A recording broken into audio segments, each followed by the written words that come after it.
here, when our former players come back, they sign on the course, so we figured Tyler get in front of you guys. Tyler, wherever you want to go with. Cool.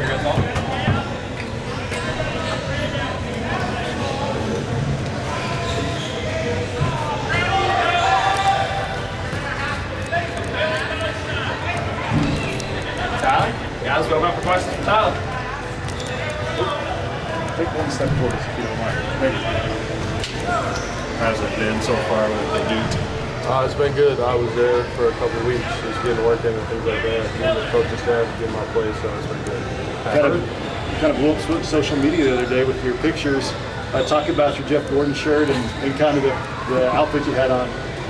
Just a shirt, I guess. I found it in Miami. They got a lot of clothing line and brands out down there, so just an outfit, I guess. Cal talks a lot about building your brand. Is that kind of what you're doing with the Miami Heat now? Yeah, definitely. Just being in my new city, just trying to meet new people and things like that. They're talking about you having ball handling duties. Is that right? What do you think of that? What they say? I thought they were, suggesting you could play some point. Oh yeah. Definitely. I feel comfortable playing the point.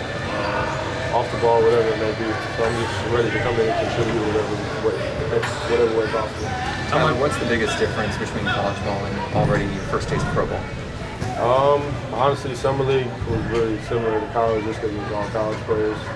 So nothing really yet. Just being able to adjust, I think, is going to be my biggest thing. You said there's a lot more free time. Is that the case? Yeah, definitely.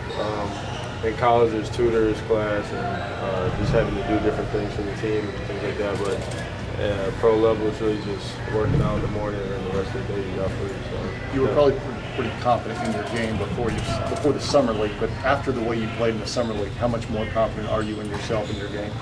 I just try to keep a level head, be as confident as I am always. So I'm really just confident no matter what.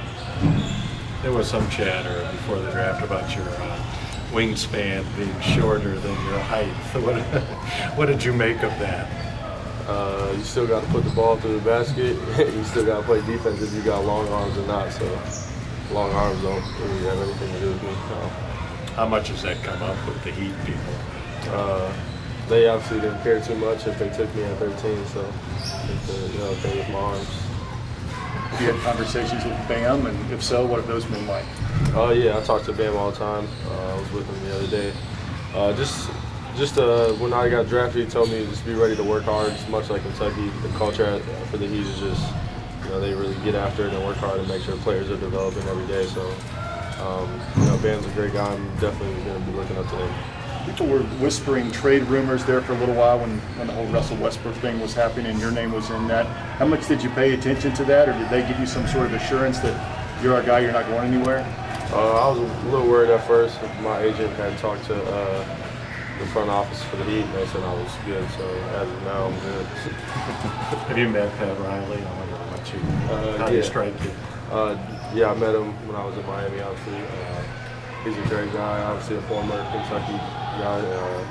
He's a little bit old school in the way how he works hard. So much like Coach Cal, like I said, the culture between the two is very similar. So I'm excited, happy I got to meet him and have these in my corner. Can you elaborate a little on that, of how the cultures are similar? Just how the working hard of it, going two practices a day, 3-hour-long practices, things like that. It's just holding players accountable. That's just what they do.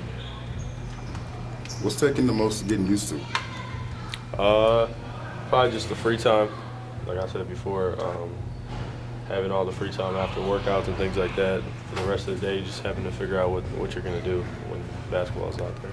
Every year, Cal has this guys like yourself come back and help out with this sort of a camp. What does this mean to the kids? And I'm sure you guys are happy to do this for Cal. Yeah, definitely. I hope the kids are enjoying it out there.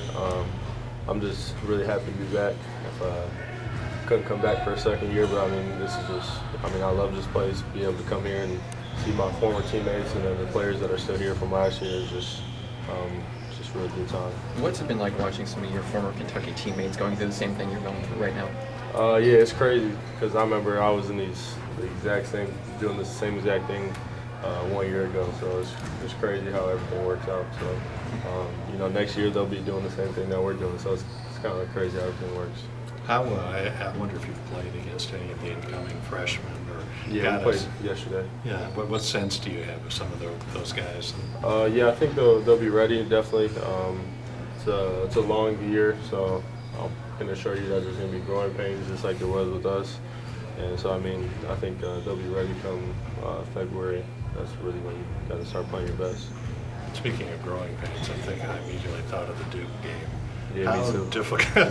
How difficult was that to deal with? You know what I mean?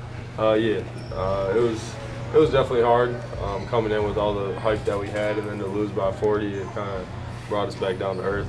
But I mean, we had to, you know, go through something. So I think that loss really helped us throughout the year. And how good are your younger brothers compared to you at that age? I think they're pretty good. We'll have to see what happens. Cool. Thanks, guys. Appreciate it.